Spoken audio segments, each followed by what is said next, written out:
We are landmarking the proximal humerus of this adult patient that weighs greater than 40 kilos.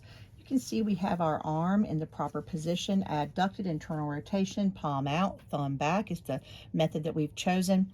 And the first thing we're going to do is put the palm of our hand right over the target site, the palm of your hand right over that most prominent aspect of the greater tubercle, which is that ball on the top of that anterior aspect of the proximal humerus. So I like to let that ball, that greater tubercle of the proximal humerus, sink into the palm of my hand. Some clinicians like to move their hand around and feel that greater tubercle underneath their palm. And you may need to do this if the patient has maybe a little bit more tissue than this patient, but I can feel it just letting the ball sink into the palm of my hand. The insertion site is right here.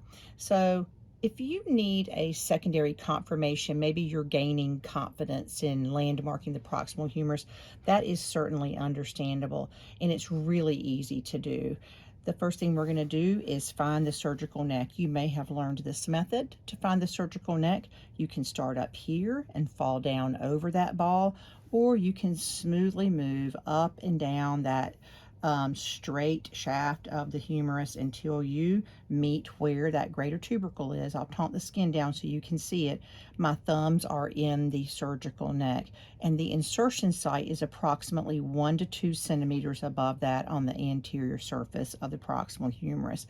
You can find this surgical neck anyway. It's fairly easy to find. My finger is in it right now because this, of course, is a long straight bone, and the greater tubercle is on this big ball that sits on top of the straight bone. Where they meet, the straight bone and the ball, you'll find the surgical neck, and you can find it multiple ways. I like to do this way sometimes, where my thumb is in the surgical neck. You can see I found it easily, and that allows me to taunt the skin down. Again, the insertion site is 1 to 2 centimeters, not inches, 1 to 2 centimeters above this surgical neck on the anterior plane. I'll also show you that if you are landmarking from the head of the bed, maybe if you are doing airway and you're also going to provide vascular access, or if you provide pre-hospital transport and you're sitting at the head of the patient's bed, also really easy to find the surgical neck. You can see my finger is in it right now, and again, that allows me to taunt the skin down. My finger here is in the surgical neck. This is the surgical neck. This is the insertion site, approximately 1 to 2 centimeters above that. Once I find that, again, this is the insertion site, you can see that I have the needle set at a 45-degree angle.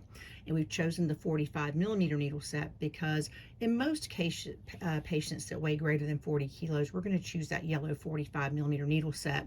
We're also going to insert the needle set at a 45-degree angle to the bone, and you can see that there's some angle to that needle set as it goes in, and it is aiming as if we are aiming towards the opposite hip at a 45-degree angle. So 45-millimeter needle set.